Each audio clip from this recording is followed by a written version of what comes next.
I would challenge listening to actually pray more and maybe study a little less. So, okay. So that's what I'm saying. I'm on a limb right now. Okay. Like, you guys can lop it off if you want to, okay. But like, I think we rely so much on our knowledge and the information that we can gather. And we have so much information at our fingertips these days, more than ever before, yeah. Right?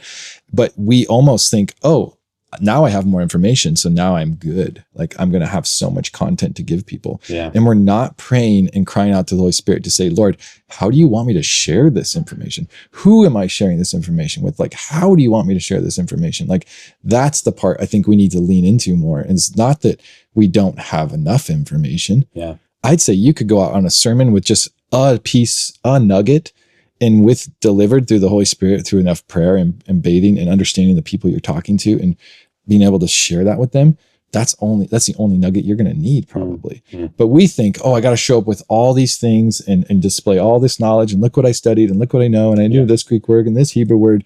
And like, that stuff's that's super interesting. I'm not saying I don't like that stuff. I've been to seminary, I've been to Bible school. Like, I like knowledge. Yeah. But I think, at least in this era right now, we have so much knowledge, and I don't know that the church necessarily, and this is my limb, needs more information and needs more knowledge. They need more practical of what the Holy Spirit is telling them to do right then and there in this moment. Hey, welcome to the Expositors Collective Podcast, episode 445. I'm your host, Mike Neglia. The voice that you just heard is that of my friend, Noah Beumer. Noah is part of the pastoral staff at Calvary Boise in Idaho, where he currently oversees missions and community stuff and a whole bunch of other things. Before stepping into his current role, Noah spent like 15 years leading worship. And that factors into much of this conversation that we have, and I know it's going to benefit you. In this conversation, we talk about the challenges and the opportunities that occasional preachers have. I know that for a lot of you who are listening to this podcast, you preach week in and week out, and you have for years. But I do know there's a significant chunk of you as well who preach monthly or every 6 weeks or only when you're asked. And I know there's unique challenges that come with not having a regular rhythm of weekly sermon preparation. And so that's Noah's case as well. And so I get some good insight and advice from him. We also talk about verbal processing, using technology as an editing tool, and his goal to one day preach without any notes. We also speak about Expositors Collective leadership team member, Dr. John Whitaker. He's been a frequent voice on this podcast, and he also is a coaching presence at Calvary Boise.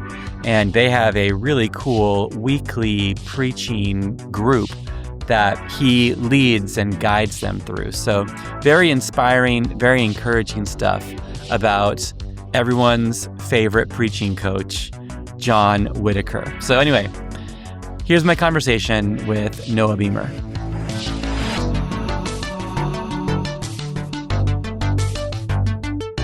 Okay, now we are live on video, and whenever you're ready, this is your show. Noah Beumer. My equipment. Noah Beumer.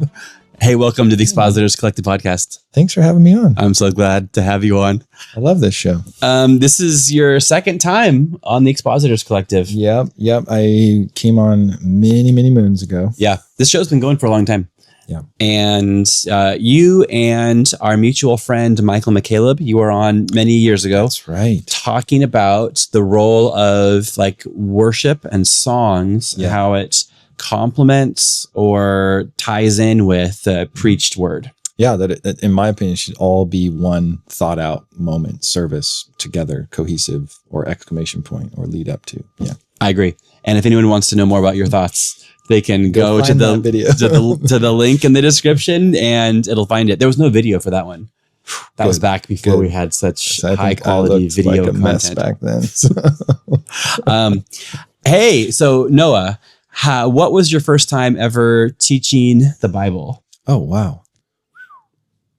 I mean, I have to say it was probably in like a small group kind of Bible study setting, like officially, but ever like pulpit teaching.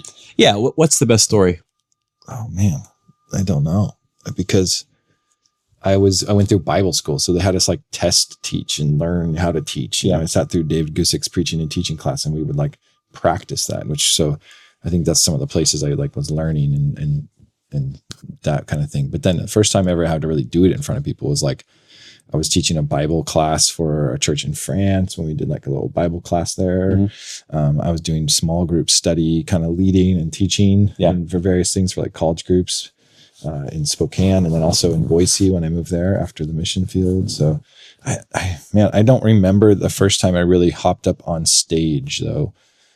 No, I do. It was at the college group in Boise, Idaho. Okay. Engage Truth. Yes. You just got me. I locked in. Yeah. Yeah. Okay. So I fished for a moment there. Yeah. You were just like, I was like circling the runway for a while. Boom.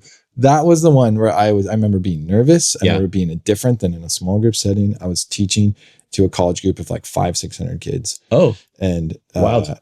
And I went up, and I remember being in the back of my head being like, I don't like it when preachers teach for a long time, so I'm going to be quick. And they told me my time frame, and I went up and I taught on Ephesians 2, where we are his workmanship. I remember it very well. And I nailed that thing. I did it so quick that I was kind of like, I prayed and I was done, and I went off, and everyone was like looking at like kind of stunned, because I went so under. Yeah. I like called the worship band out and everything, and they were like not ready. They were like, because it was so under the time. Yeah. I mean, people were talking for like an hour back then, and I maybe went for like 30 minutes maybe. Okay. So it was just like, I really hacked it, like the time frame. And I remember looking up at the clock, having no clue even when I started. So I was just I was unaware of time, and I was just cruising. But the Lord used it. This gal came up to me years later and was like, that message you shared at Engage Truth is what it was called. Like, that's when I gave my life to the Lord. Really? Yeah. That workmanship and the little testimonies I gave within the stories and all that. She was like, that's when I gave my life to the Lord. I love that. So I was like, woo. So the Lord can quick work. Sermons are the way to go. even through shorter sermons. Yeah. Like very short, I think. By the standards back then. Yeah, you know what? So we're going to talk about our other mutual friend, John Whitaker, later on. Oh, yeah. But John has been on the show loads, actually. And I think his first sermon was about 8 minutes, and it was meant to go about 30. Serious? Yeah. And so he had a case of the Beamers, and he also went through his stuff super, super, super fast. But it was 8 minutes. I think it was like an Easter sunrise service. Dude, that's and incredible. Then I think maybe it was supposed to correspond with like the sun rising. I'm going to ask him that. Yeah. I'm going to ask him about that.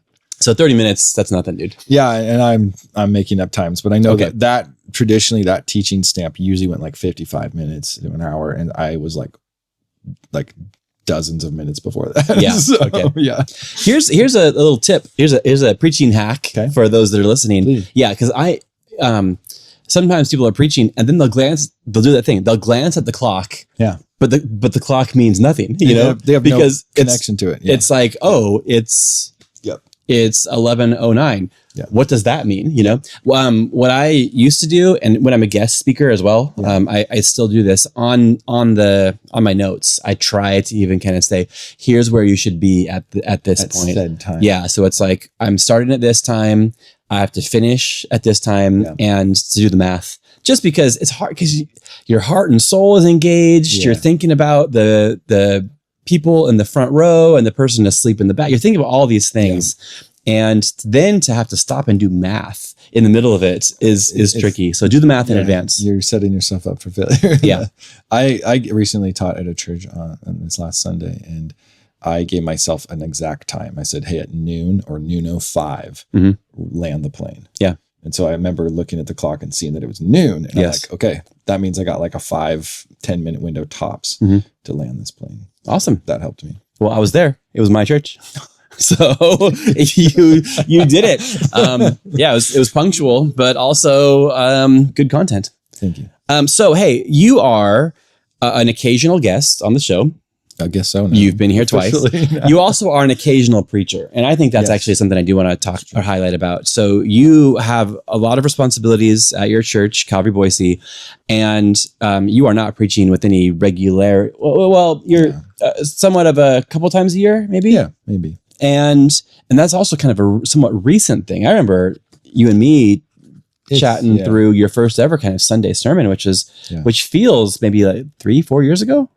I think it was like 2017 or 18 or something. Okay. Maybe when we were having that conversation. Yeah. Okay. But yeah, I don't do it often. I don't sign up for it often. You talked about Abrahamic righteousness. Oh, yeah. And I remember maybe that was a bit later, but yeah. Okay. Okay. Well, we have probably 22. We have a group chat and you were asking the group chat for feedback and for advice. Yeah. And I remember I was at an airport and I think I was like listening to you like do a voice message, kind of talking through some things. Okay. And I flew, I was somewhere else. And then I remember on my return trip, I was at another airport layover and I listened to the sermon. Oh. And I remember like walking around the airport, just killing time and listened to it. I'm like, man, this is really good. Well, that's kind of it. Yeah. Anyway, all to say, I don't sign up for it often. I'm on our teaching team or in our teaching team circle that we have at Calvary Boise. But yeah, it's not something I sign up for. I think it's something I've kind of hesitated to like from for most of my life. But I was on the stage so much in a worship way and in other various ways. So it's like, I know the responsibility that is, and it carries a lot of weight in my heart and my head still. So maybe that's partly why, but I just, I've shied away from it for majority. This season, the last couple of years, I probably have like leaned into it at the most, but that's partly because I have more margin. I passed off the worship baton. And so I'm pastoring and helping the church in different ways, overseeing the missions department now and stuff like that. So I have more margin to think about that stuff where worship was like every Sunday, every Wednesday, next up. It consumed my mind. And so I think trying to add in another talent or another skill and do it well. And I will admit, like I'm a bit of a perfectionist. Like I want to do what I do well and I want to spend quality time making sure it's good, So I think that's partly why my mind was so much on worship and the other aspects of things that I had, that I was like, I can't like realistically add another thing to do well at. Like I could do okay at a lot of things. Yes. But I really want to go deep in things and do them well and not just surface level a bunch of stuff. Yeah. Sense? That tracks. I know you very well. That tracks. Okay. Check. You mentioned that.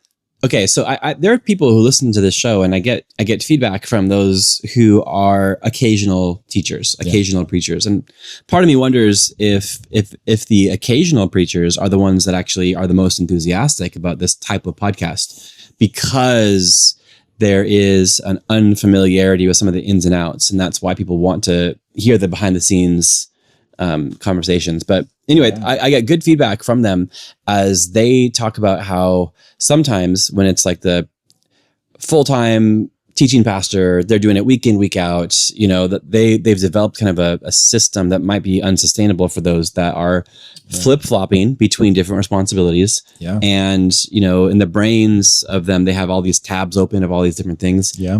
They don't have the luxury of only thinking about the next sermon.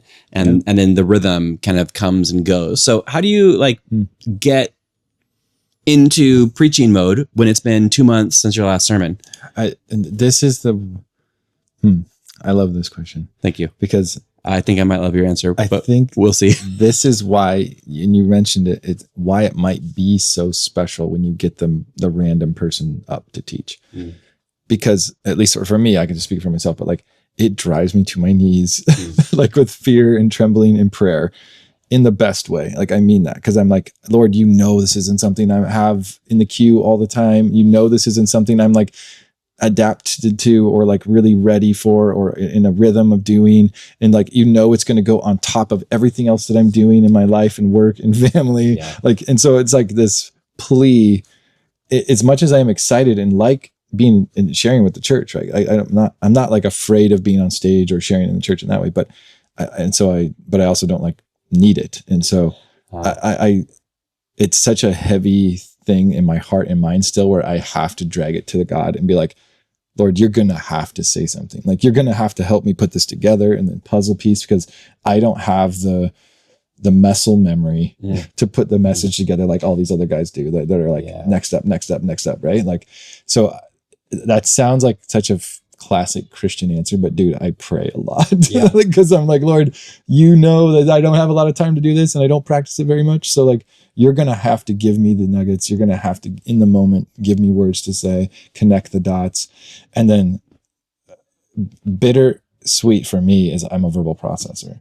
So it's also really hard for me to internalize these messages and like put them on paper, because I have to like talk them out. And so that makes it even harder for me.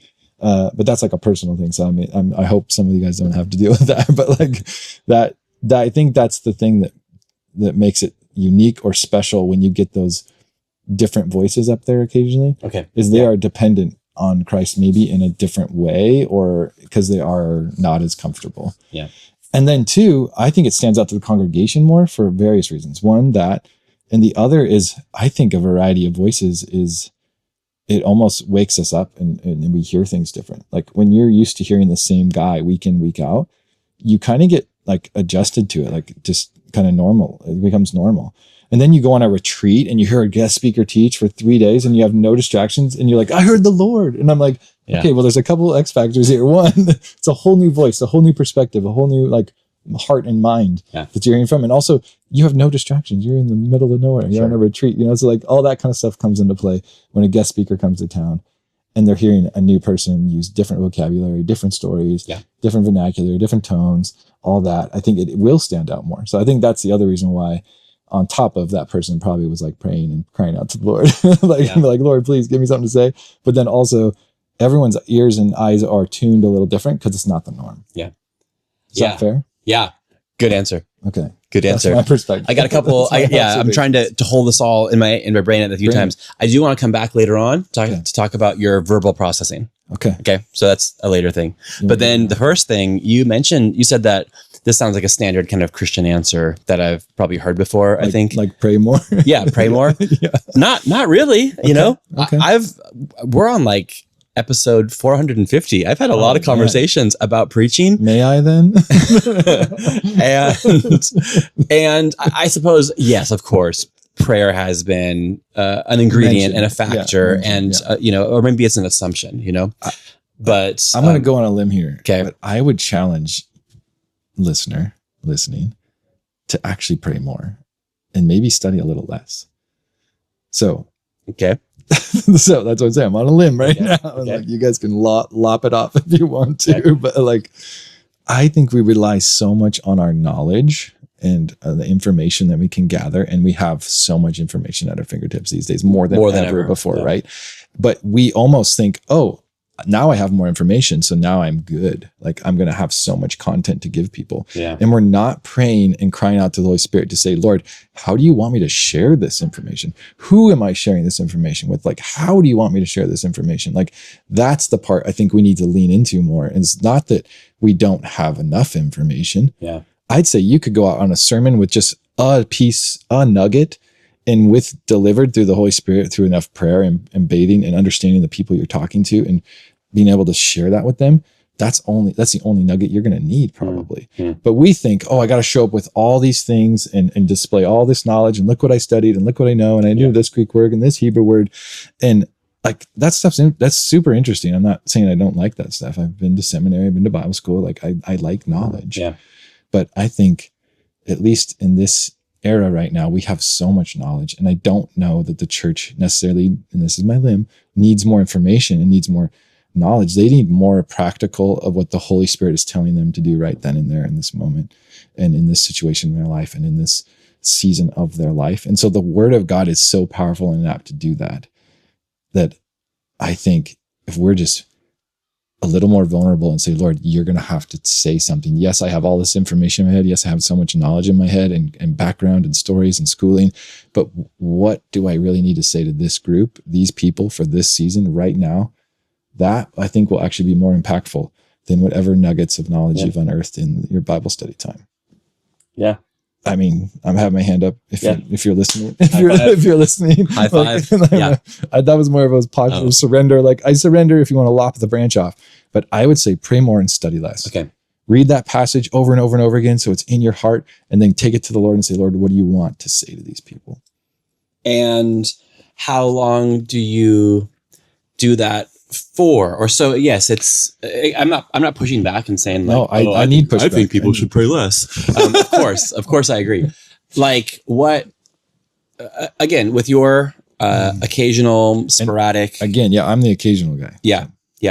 With your occasional preaching, as you are developing a message, Acts chapter 9 was a recent one that you did. So what are the sort of times and ways that you're praying? Because again, I heard you preach it. There was, some details. There was some nuggets that had to do with like the Greek language, of course, and there's a time and place. Tabitha, Dorcas, and what does the name mean in English? Gazelle. Gazelle. So that probably wasn't revealed to you in prayer. Nope. Like the Lord probably doesn't often give me like lexiconographical insights, and that has to come from books. It does, and this is my pushback on your pushback is like, okay, did that change anybody's life? No, it didn't. No. Like, did that information, was that so important for me to share? Had I mentioned that, would it? No, I have a cat named Tabitha. That's awesome. So I was locked in when you were talking about Tabitha. So, but other than that, it's some fun factual, yes. As you're walking the text, I think it's fun to throw out some of those fun factual things that you learned in study. Yeah. Because we want to know the Bible more, and we want to understand the context of it. 100%. I'm not negating that. It's a book to know. Absolutely. There's things. Yeah. And then also even again. But there's a God to know, and more so. Thank you. In my mind. And that's my argument. Okay. So coming back to more practicalities. So you're preparing Acts 9. There's books you're consulting. There's knowledge that you're collecting. Yeah, sure. And then there's thoughts that you're arranging in an order, because you can't just say everything at once. So you have to say it in order. Yeah. And you're making choices about what to say when, and how deep to go into certain things and shallow to go into other things. So it's shallow sounds bad, but overview. Yeah. So you're reading it multiple times. You're praying, you're writing down some thoughts, or and then maybe you're looking things up. So what's the prayer at what point, and how are you asking God as you're consulting this commentary or that lexicon? Yeah. I mean, for me, there's a bit of a distinction between like preaching and teaching. Okay. And so I would say, if I'm teaching and this is more of a sit down, like classroom setting, then I'm probably going to go heavier on the study and the nuggets and the information and stuff, because I know that's the setting for it. But like in a preaching setting, an area where I don't know if even the whole crowd is saved, then I'm going to take that a different approach for sure. And so that for me is almost more of a prayer dependency in that moment, the preaching one, than a teaching one. Or if I'm in a teaching setting, I know I'm probably talking to a believer crowd. Sure. Yeah. And so I'm going to talk different. I'm going to also probably prepare differently as well. So those are like just quick distinctions. But like, for instance, with Acts 9, it was like, it's a narrative for starters. The story tells most of the information that you need. So like reading the text, I love reading the text to the church. And you guys do a good job of that. Like just, you have the reader read the text, and then I'm sure you go back over it as you're, unpacking it. So I think the text speaks for itself often. And we think we need to fill in more blanks than probably necessary. So like, I just like letting the word do the work and then commenting kind of along the way. So I'll put my notes as I'm brewing them. I'll put my notes in just a document, and I just start collecting, the little nuggets, the little information. Yeah. I'm putting things that stand out to me. I'm like, okay, what are the main things? I'm in this teaching team that I'm referred to with John Whitaker. We'll come back to that. Yes. Yeah. But we talk through like, hey, what's the big idea here? And so I often am like, okay, I read this whole text of Acts 9, and like most people say, oh, well, this is Paul's conversion. This is the blinding light, right? And when I read through it though, I'm like, well, the big idea to me is actually, that's not it. It's that Jesus is the hero of this story, and he wants to draw more people to his name. So he's saving people from these different situations for a reason, So I think that's how I find a big idea, and then I start to put everything around that. So, and that's through prayer of like, God, what does the church need to hear and see and experience through this chapter? There's so much I could unpack with Acts chapter 9, right? So much historical content. So much could be said. Yeah. But like what it needs to be said for this moment in time, this message, this 35 minutes I'm allotted, I don't want to pack everything in because that would just be messy and confusing. Sure. So what's the one thing I want to say at the end of this so that I could tell everybody this is what I want to say? So I have to boil it down. And I think that's what comes bathed in prayer is like, do I feel good at the end of this to say, hey, you know what? The whole point of this chapter is that Jesus is the hero and he wants to draw more people to his name. And if I feel good about that, then I can unload all the other points and how do I get there and what's this section boil down to and this navigate towards. So I just have to find that one resolute thing that I can like feel good about, like in my spirit of like, okay, I can go to bat for that for 30 minutes, you know, like, and drive that and give some supporting evidence and walk the text and give little Tabitha, you know, moment like that, you know, conversation, like you're adding that in there because you're giving them a tour.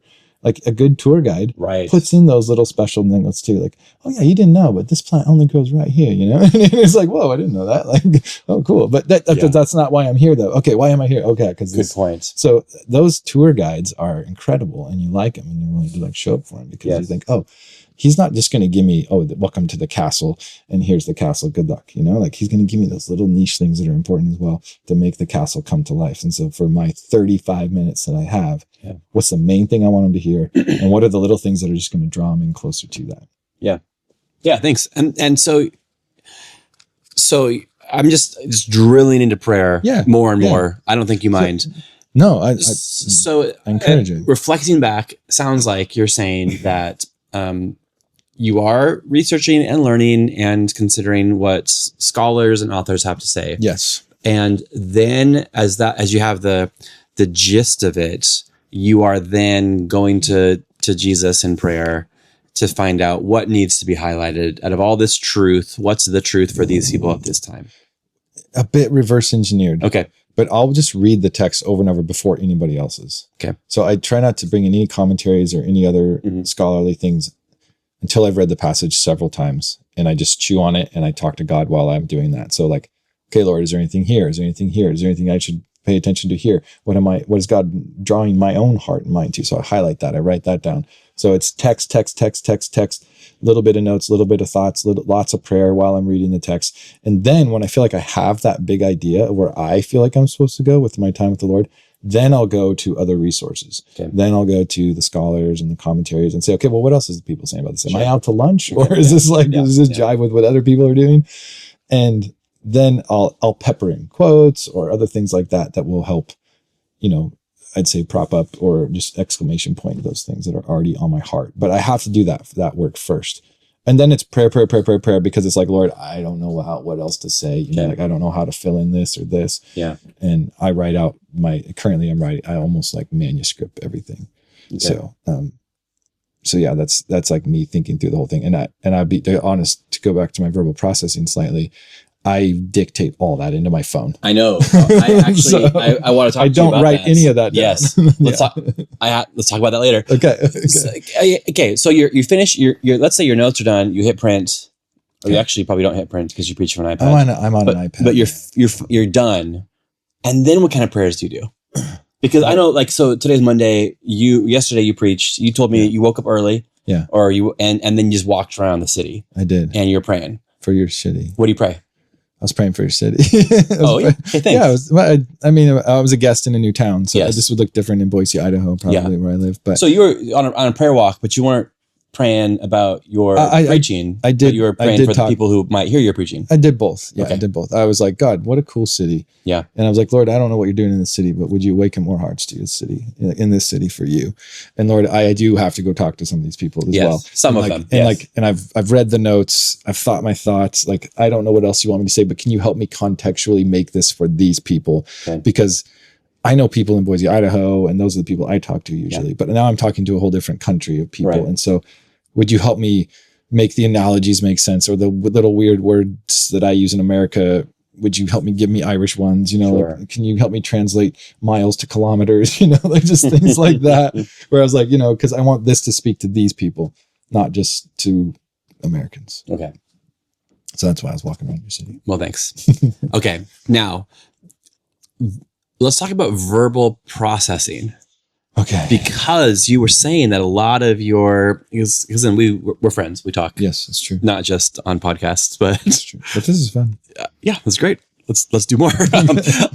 You had mentioned that you used like your notes app on your phone, or the voice memos on your phone. The voice memo. Yes. Recording app. Yeah. And so you kind of go on a walk and just chat it through, and it transcribes it, or do you actually even listen back to it? Or what is all that? Of the above. Really? Yeah. Yeah. It varies depending on how much time I have. This is weird, dude. Yeah. How do you use this technology? Like, one of my mentors says, write yourself clear, and I can't do it. So I talk myself clear. Yeah. Okay. So just yap, just straight yapping. Like, it sounds weird, but like, well, it doesn't sound weird. If you've studied preaching and teaching at all, you've read on some of these guys that would walk off into the woods and preach to trees and squirrels and things like that. Mm-hmm. That's basically, I'm doing the modern day version into my phone. Okay. So that's how I recognize that and like think, okay, this isn't that weird. Yeah. So I try to find somewhere quiet, and it could just be an office. It could be walking around the woods or whatever, and I'll just say, okay, I'm going to teach Acts chapter 9. And I'll read it, and then I'll just start talking about it. And I'll say, okay, what I want to say here is the big idea is that Jesus is the hero, and he's drawing more people to his name. So he's healing the sick. He's raising the dead to bring more people to his name. And I just start to bring out the big ideas. I talk through it. I'll build notes, and then I'll read the notes out loud to myself. Yeah. And then I'll go back and listen to the notes. Yeah. If I'm just dictating, the phone app, the voice memo app, there's a dictation after you've recorded your thing. You can hit dictate. I'll take that, I'll throw that into like a document. Yeah. And I can then spit it up and like mix it up. And then I start documenting and actually like changing the text or highlighting stuff. I'm very visual, so I'll bold things, I'll change colors, I'll, organize things in columns. I kind of start to arrange it, so to say. I'll throw it in, like, I'll have someone edit it for me and say, hey, this is a lot. What do I edit? What do I cut out? Yes. I'll have some other people look at it in that regard. Yeah. So, but yeah, the initial stuff is like me talking it out, and like I have a wife that's so willing to like listen. Yeah. So I'm like, okay, what do you think about this? And I'll just start. Shout out to Kate. Talking. Yeah, exactly. It's like it's so weird. I think I need the affirmation and I need to verbally process it at the same time. So it's like these two really needy things. Yes. Tell me, will you it's listen good, to but me also... and then tell me it's really good. Like, that's so sad. Like, I'm just exposing myself here. But like, I'm like, Lord, I just need to say it out loud, and then I need someone to tell me like, hey, that's not crazy, or hey, that's cool, or that's good, or that worked, or that didn't work, or this didn't make sense. And then I go back and chop it up again. So there's thankfully a few people in my life, my wife being one of the main ones, a couple of the other guys I work with that are willing to listen to the process that help me. Like, that's the editing process. Oh, that's so cool. Which is weird and different, but it's so hard for me to do it on paper. Because on the one hand, get the paper. Because Noah, you are like my most like mystical friend, and sometimes like you seem like you're just like this like Middle Ages monastic, abbot. I definitely like resonate with them. Yeah, and I affirm that. But then to hear about this like this modern technology that you're using, like you really are. I think the Lord knew I needed to be born in this time. Okay. Because I needed some crutch like that. Sure. Because, to what we talked about earlier, I don't sign up for preaching very often. And I think it was so intimidating for me, even in my preaching and teaching classes, to like write and put all my thoughts on paper. I'm not great at just like getting it down on paper. So now in this world, and I was doing this back when you had little MP3 recorders too. So it wasn't like I needed a cell phone to do it, but like recording it and hearing it. And I'd listen to it over and over and over. That was so helpful for me to just like process it. Or getting feedback from people in live in real time. Like, hey, I'm going to go this. What do you think at this point? Hey, I wrote this, read this, like listen to this, like all that was so helpful for me. Wow. Well, I don't do that very much. But sometimes, every once in a while, I wish I didn't have to. And I don't use the I would use ChatGPT to listen to me. Well, yeah, you could transcribe it and throw it into ChatGPT. Because I'm actually unfamiliar. I have an iPhone. I didn't know that the notes app or whatever it's called actually transcribes. I thought ChatGPT was the only one that did it. No, so everybody's catching up now. So now you could take it, and I've done that too. I had to do this teaching for a men's thing, and I wanted it to be like really quick and really edited. And so I had all this stuff as collection of notes and things that I put together, a bunch of voice things that I had dictated, put that in there as well. And I said, hey, chat, clean this up, like shorten it for me. Okay. If this was going to be a 35-minute package, what should I cut out? And it like edited it down for me. And those were all my thoughts that I said, spoke, wrote, whatever. Yeah. And then I brought that back into a document, edited it some more down to what I liked and changed vernacular to what I wanted. And then I was dancing. I'm done. Yeah. And I was like, okay, that's cool. So that's a nice tool now as far as editor. Yes. We look at human editors often being very helpful. We have a robot slave now that will do it for us. That's right. Yeah. And so right here, we're in my office, and where I live. And it's like a 25-minute walk from this couch to my house. Okay. And oftentimes, especially let's say on like Thursday is kind of my main sermon writing day. Oh, well, you don't start till Thursday? No, Thursday is when it's finished. So ideally it's finished Thursday at lunchtime. Okay. And then that's when I submit it on Google Docs to the elders, and they kind of would read through it. Maybe they give feedback, maybe they don't. Sure. But oftentimes, usually at midday on Thursdays, I put it on Google Docs. And then I keep on working on it, Yeah. I've got. It's never done. It's never done. I'll admit that as well. I'm looking at it all the way up till, although I try to have hard stops for like Sabbath. We try to do like a hard stop. Okay. And so I try not to look at anything during that timestamp. But like Friday night to Saturday night is our little Sabbath thing. But Saturday, if I'm teaching, I would pull back up and look at my notes and look at things or tweak things or highlight things, even the morning of. So. Well, my point in bringing up my weird Thursday schedule out of nowhere is that I kind of I try to have it done-ish, as done as I can on Thursday, and then I walk home, and usually I have my headphones in and I'm kind of talking about it to ChatGPT on my walk home. Okay. Basically, I'm kind of saying like, hey, here's my thing, and I'll kind of like verbally like this, and then I'll kind of talk through it. Because you've internalized it by Thursday. Yeah. And it's kind of like, hey, listen to all of this, and I can't internalize it until I've spoken it.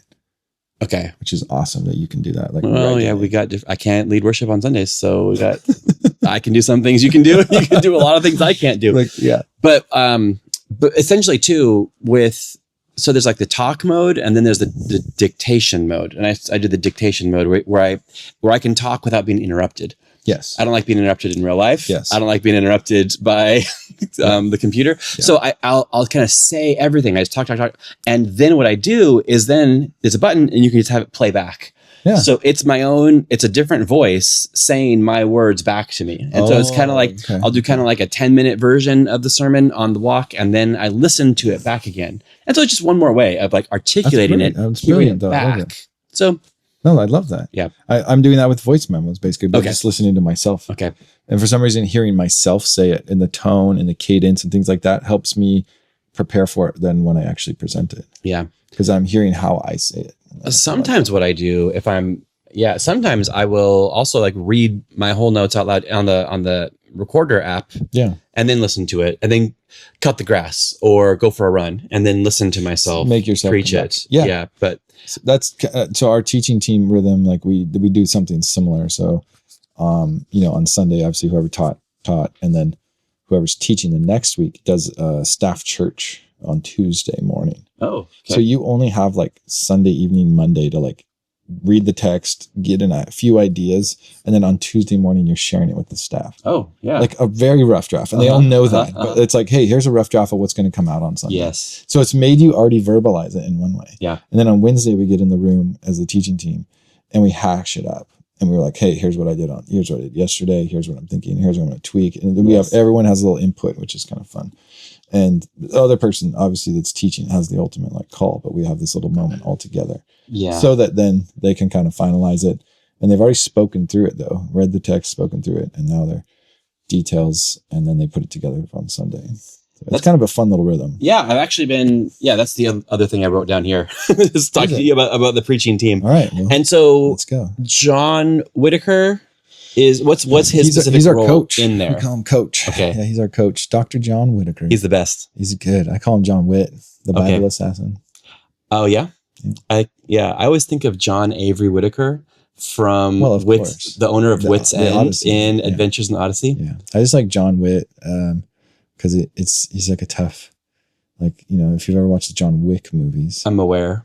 They're like just kidding. I've seen him like guy 5 times. Like, I love him so much. This guy that's very militant about his mission, right? And John Witt is just so good with the Bible in that way. And so I made this silly connection early on, and he's probably gonna listen to this and think I'm an idiot, but like I just make it because he's so good and so sharp and so quick and like just like has an answer for everything. And I'm like, dude, like his podcast, the way he does this listeners commentary, like it's just like so clean and so solid, and I love it. So I call him John. So how does he coach? How does he do that? Not just you, but the whole Calvary Boise teaching team. Like what a unique situation to set you guys up for success. Yeah. I mean, so he does everything from like practical, like teaching advice, like, hey, here's how to share a train of thought. Here's how to come up with a big idea. And here's a supporting way to get there. And here's how much time you should take for here and here. And like, what's going to be your draw or your engage, we call it. Like when you first step on stage, you have like 30 seconds to maybe less than that to really capture people's attention, or they're going to like kind of drift off. Unfortunately, we have very short attention spans nowadays. So like, what is going to be the reason for them to show up and pay attention and keep listening to you? So we talk about that. We talk about, hey, great job doing that, but you didn't land the plane, so nobody knows what happened to the end of your story, Noah. Like, so stuff like that. We get that feedback every week, and then, you know, every week we also get opportunities to like grow and try new things, and there's different ways to go about teaching something, right? Like there's this lingering method where you can really hold on to people and give them the answer at the very end, you know, or you tell them it all up front and then you unpack it, or there's all these different ways to go about it. So he's just such a master in those. And so he helps us talk through like, oh, well, this text is a narrative. So what if you approached it this way? Or this text is this. Well, what if we did it this way? So he's just there, and he's got the whiteboard out, and he's giving us preaching and teaching notes on top of, hey, the theology actually is this and this. And what if we mention this? And so it's just a resource, incredible resource to have, you know, on our team for this group. And these are new teachers, old seasoned teachers. It's kind of like a cool room of people that are all engaged in wanting to learn and grow in teaching. And is it everybody? Yeah. What a powerhouse, you know? And he serves on the leadership team of Expositors Collective. He's got a doctorate in preaching. He learned from Haddon Robinson, you know, so he's such a real academic scholar with practical experience. So cool for your church to benefit from him. And is it just those that are working on the Sunday sermon? No. Are there, you know, like is Rhett there? Are the youth group and women's ministry, are they in the room too? Or is it just the preachers on Sunday? Great question. So there's like a Sunday teaching team of people. So there's a few of those that are like part of that team. There we have a Words of Freedom group, which is kind of addiction recovery group. Yeah. And a prison, who leads it? Ministry. I met him. He's great. Chris Smith is oversight of that. Yeah. But there's 2 or 3 guys that are all part of that group. So they all come. Cool. And so they're teaching, teaching through stuff. And we guest teach at a church right now that we're kind of helping northern Idaho. And so we send a guy up there every other week. And so we have a group of them. We have a sister church that we help revitalize, like a church plant. And so they come to our teaching team as well. So it's another pastor and their youth group leader and another one of they have like a sub teaching team. They all come to ours. Crowded room then, huh? Yeah. We just pack this little green room. It's so cool. That's amazing. Yeah. And then our worship leader right now, Seth, he sits in the room sometimes because he's like a younger Padawan, like wanting to learn and understand. And at least for me, it was always helpful to be in the room when I heard about what the teaching was, because then I could absorb that for the worship. So he's in there and has a desire to heart to learn, to grow and teach as well. So like he's in there for nobody's there against their will. No. And we even have one of our gals that helps with the women's ministry will pop in sometimes as well. So cool. Because she loves watching Coach just on the whiteboard, getting ideas and stuff. And so that's cool. Yeah. Our youth actually has their own little sub teaching team. So they don't come to that one. Okay. And that's more for like, I think, schedule conflicts, honestly. Okay. And then Rhett doesn't either because he has a curriculum that he's going from that's a slightly different than what we're doing. So this is like centered around mostly what we're doing, teaching collectively. Okay. And it's kind of the Sunday message focus. That's the beyond main simply here's just principles of Bible teaching in general. It's how do we get this Sunday as good as possible? Yep. And so that other church, like I referred to, there was 2 other churches we were revitalizing. Both of them, their main teachers or sub teachers would come and be a part of that as well. Wow. So yeah, it's been special to watch it develop and grow over years. I love because, I'd say like most churches, we didn't have anything like that. For most of the time.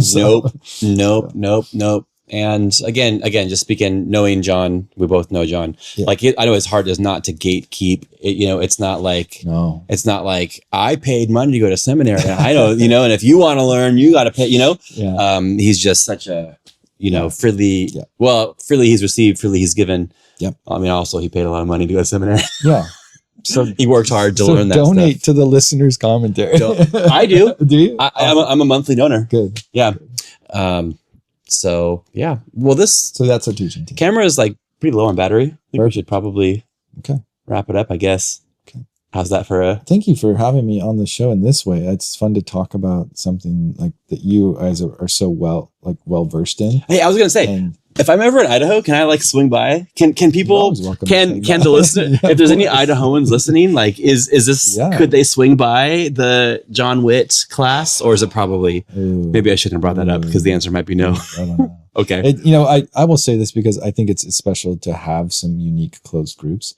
And not that this is like a closed group, right? But so he's not about gatekeeping, but you are shutting that gate. You are keeping that gate closed. No, there's some sacred spaces that I think are important to keep that way. And I would say this has become a very special group of people that can be vulnerable and honest and work out ideas and thoughts together.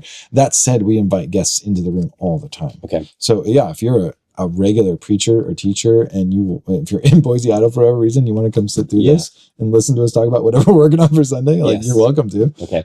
Hit me up. Okay. So, okay. But anyone can come to the Expositors Collective all the time, and they can learn from John Whitaker there anytime. Okay. 24 hours a day. Yeah. Right? Well, they can listen to podcasts 24 hours a day. That's what I mean. Mine's only once a week for we have our training events. Yeah. We're coming to Seattle area. Are you really? Next, yeah. Pacific Northwest. Yeah, Seattle area. I know. Yeah, I've got actually some emails to write later today to lock in. Do you think Expositors would ever go back to Boise, Idaho? Do you guys ever repeat locations? We do. We've repeated. We've done, I think, Temecula. We've done twice. Okay. And that's. Do you remember when we were in Boise? Was it 22? I don't know, dude. I don't know. It was good. It was great. Okay.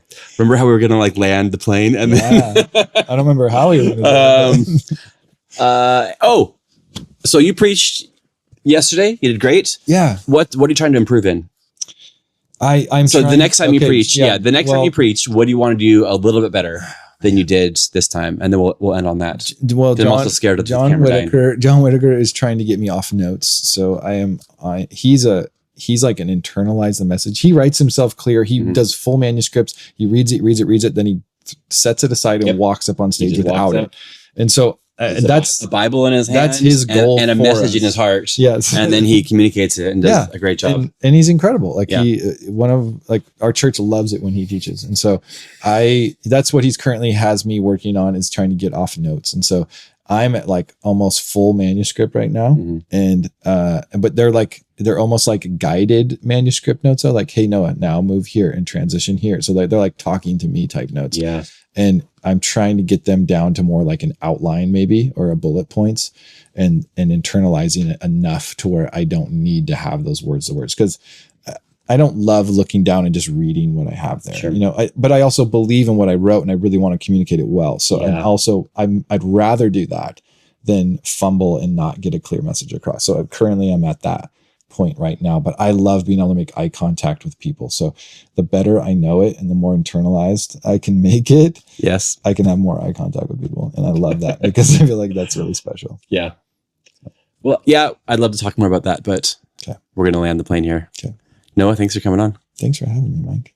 It's a pleasure. Oh, yeah. And the listeners of this show, I hope that this conversation and all that we do at Expositors Collective helps you to grow in your personal study and public proclamation of God's Word.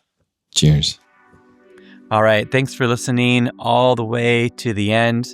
I just love hearing about the impact of John Whitaker and how he's impacting the pulpit and some of the ministries of Calvary Boise. It's just a beautiful thing. It's good for the preacher, but it's so good for the wider life of the church. If this episode was helpful, please share it with another preacher or Bible teacher that you know, and make sure that you yourself are subscribed to the Expositors Collective podcast.